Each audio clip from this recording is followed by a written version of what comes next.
So good afternoon, all of you. Can you hear me? Yes, ma'am. Good Yes, afternoon. ma'am. So we are going to discuss adrenal gland. So of course we have taken a long break and hereafter we will continue regularly. Okay. So where do we see this adrenal glands or suprarenal gland? At the Kidney, upper behind kidneys, upper part of kidneys. at the upper pole of the kidney, we are seeing the suprarenal gland or adrenal gland. Okay. So now see here, the right and left adrenal gland. Actually, we will see the location, shape, and relations of right and left adrenal glands, which will be quite different. We'll see the blood supply, lymphatic drainage, nerve supply of right and left adrenal glands. Okay. Then we will see the parts and functions of each, a part of development also to correlate with anomalies. Okay. So as you can see, this is the posterior abdominal wall, isn't it? So in the posterior abdominal wall, we are finding what are the structures we are finding? Kidney. What is the name of this muscle? Psoas major, Psoas major. Then this one quadratus lumborum, Quadratus lumborum, and this one. transverse abdominis. Excellent, very good location. Okay. So as major quadratus lumborum and transversus abdominis. Okay. So now coming, I was just checking how much you remember. This is the upper pole of each kidney.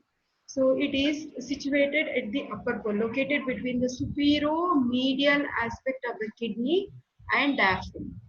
This muscle is nothing but diaphragm, isn't it? So superior-medial aspect of the kidney and diaphragm. Okay. Now, the suprarenal gland is actually a component of, when we do like endocrine system in physiology, you will have a general idea like the whole of the endocrine system is controlled by hypothalamus. We have studied in CNS. Hypothalamus in turn will be controlling pituitary, isn't it? From the hypothalamus we get releasing hormones. For example, adrenocorticotropic releasing hormones. These releasing hormones through blood circulation, they will go to the pituitary gland. They will stimulate the anterior pituitary, and then you will see from the anterior pituitary you will get which hormones? Trophic hormones. Adrenocorticotropic. Trophic hormones like adrenocorticotropic hormone. Again, this adrenocorticotropic hormone is released into the blood circulation, and through blood again it will go to the suprarenal gland, and suprarenal gland will start releasing its hormones. In the suprarenal gland we will have cortex area outside, medulla area inside. The cortex area further it will have three zones. I'll tell you, zona glomerulosa, fasciculata and reticularis. Each zone will be releasing some different hormone. Medulla will be releasing epinephrine and norepinephrine. Okay, so that means suprarenal gland is a component of hypothalamic pituitary suprarenal axis that is responsible for coordinating stress, and it is also regulating our body metabolisms. It is yellowish in color as you can see here, and it is retroperitoneal organ. What is the meaning of retroperitoneal? covering from one Behind. side.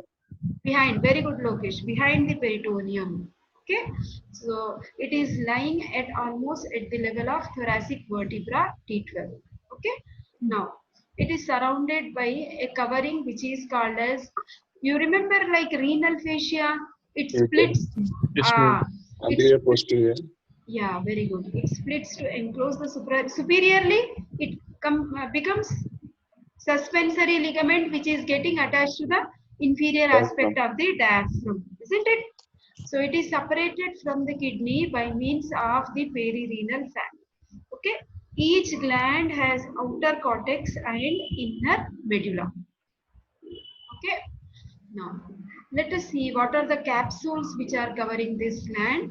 So the inner capsule is actually covering like thyroid gland. If you remember head and neck, we have true capsule and false capsule. There also true capsule is formed by the condensation of fibrous stroma of the gland. Here also same thing. Whereas outer fibrous capsule, we know that renal fascia is splitting to enclose this gland, and then it is going and getting attached to the inferior aspect of the diaphragm. Okay, same point. The two layers of renal fascia fuse at the upper end of the kidney and resplit to enclose the suprarenal gland in a separate compartment. So, what is the name of that like renal fascia, which is splitting, enclosing, and reuniting at the upper pole of the each suprarenal gland, and it is now attached to the inferior aspect of the diaphragm and Suspensory ligament. Suspensory.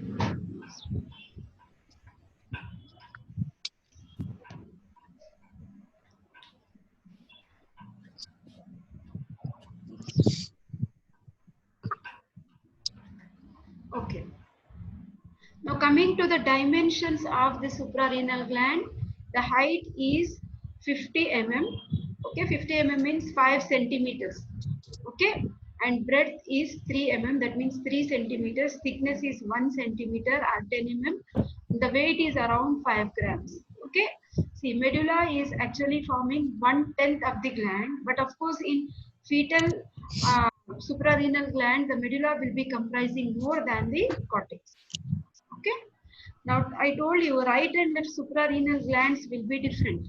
Okay, so the shape of the right suprarenal gland is like a triangle or a pyramid, whereas left suprarenal gland is half moon shape, semilunar or half moon shaped. Okay, so you can see this is right suprarenal gland exclusively you are seeing. So it is triangular or pyramidal in shape.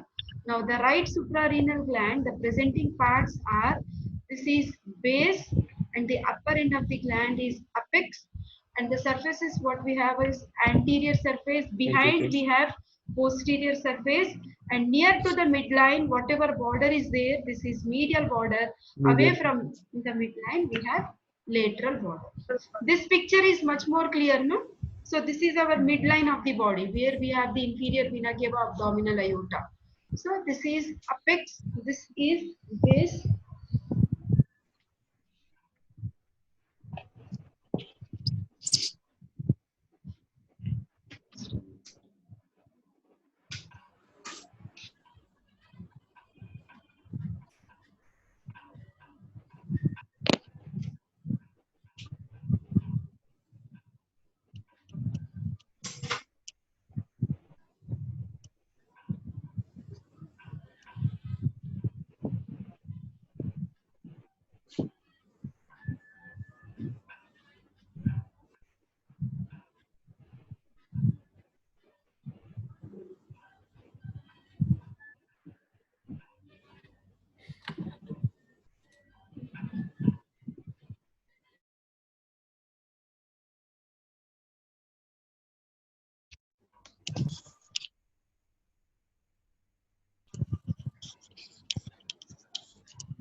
Just not leave.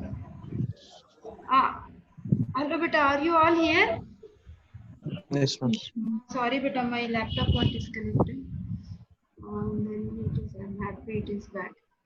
Okay, so you can see this is right suprarenal gland, this is apex, and this is base. The surface which is from front is anterior surface, and the one which is behind is posterior surface. Near the midline, the name of this border is medial border, and away from midline, the lateral border. Okay, so that's what is written here: apex, base, anterior surface, posterior, medial, and lateral borders. Okay, then now see the base, where is it resting? It is directed downwards and it is overlapping the upper end of right